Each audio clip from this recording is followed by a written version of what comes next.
Fear of death should not be something that keeps you loyal to someone. They don't have to be your master anymore. They don't necessarily know that you're here. As far as they're concerned, you crashed in the, the shipwreck. He kind of looks off towards the sky. Kind of looks If around you for a didn't, minute. if you didn't have a master, what would you want to be? Be anything in the world, Craw. Be anything. Kind of looks at you and says, "A ruler." A ruler, a tyrant, or a just ruler. You A want to be? tyrant. Do you want? Why would you want to be a tyrant? He kind of smiles this kind of creepy smile and says, "It's more fun." Well, true. It is fun to be mischievous, but what makes you so sure that you are?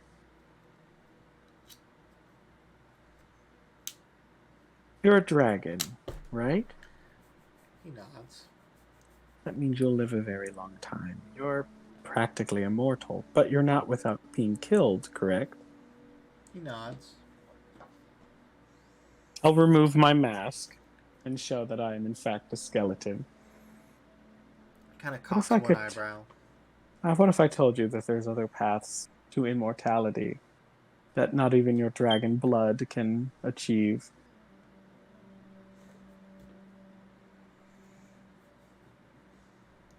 He just kind of looks at you quizzically. And I'd say you got Craw, maybe 5 minutes before the spell wears yeah. off.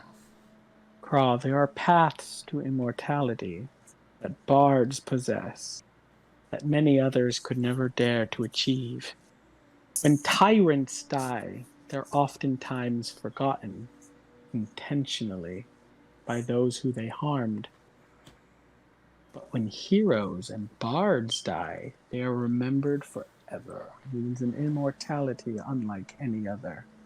For you cannot kill a legend and you cannot kill a myth.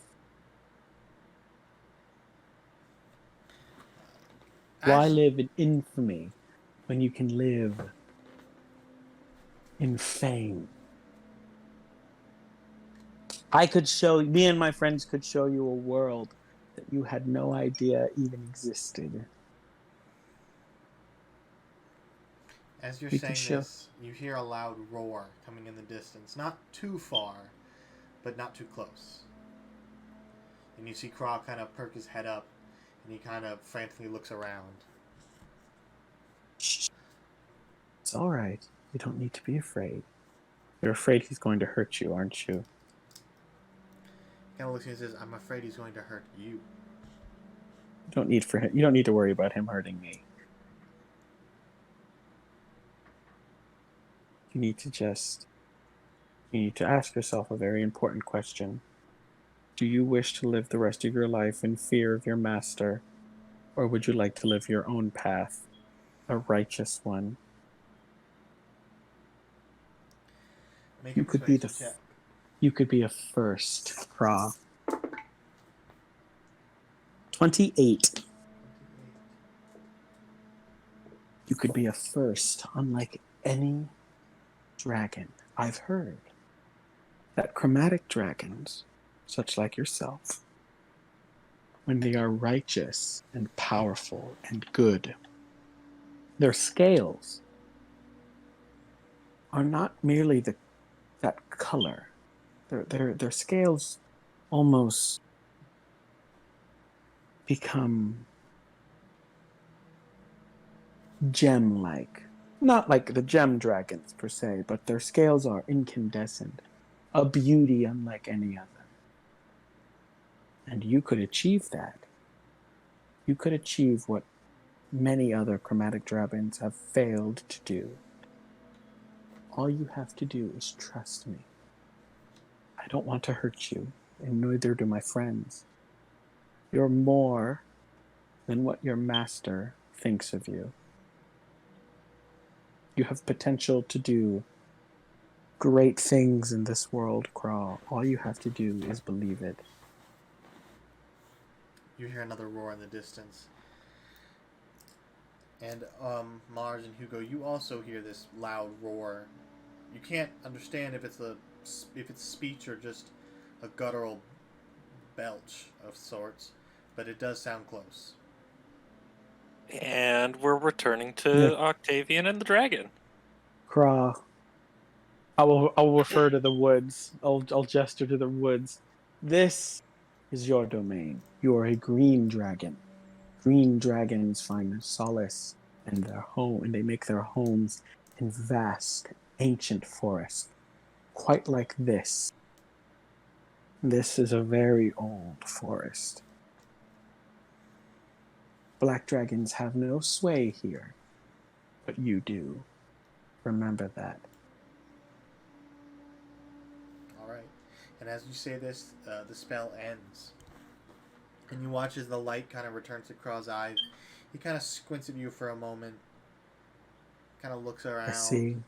I told you you'd wake from that waking dream. Make another persuasion check. An unnatural 20. Total of 20. Mm-hmm. He kind of growls at you. Kind of shakes his head. I apologize, Craw.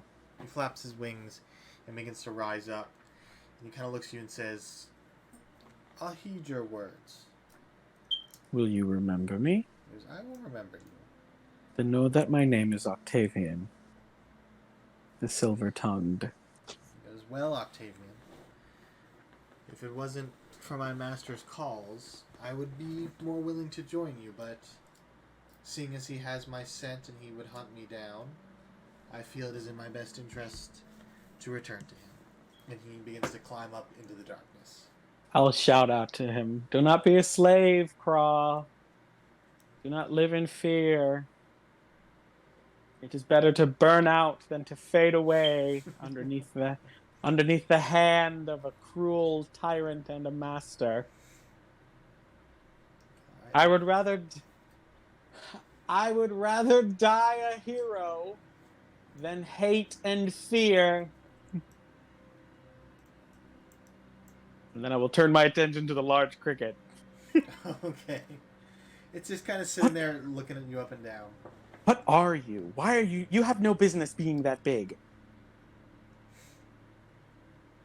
Kind of watches it, looks at you, and then begins to hop away.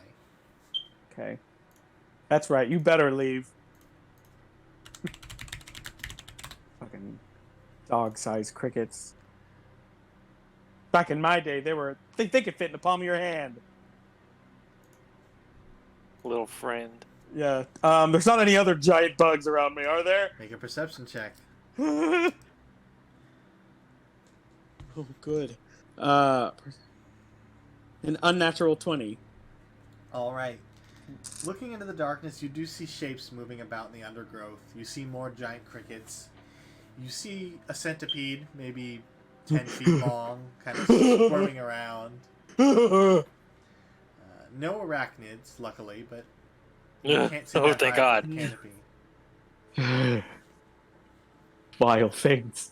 What kind of forest is this?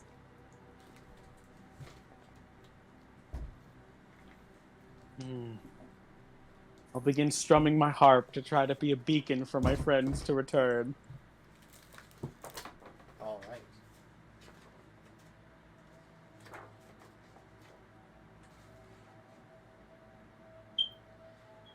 Well, I left a trail, so we should be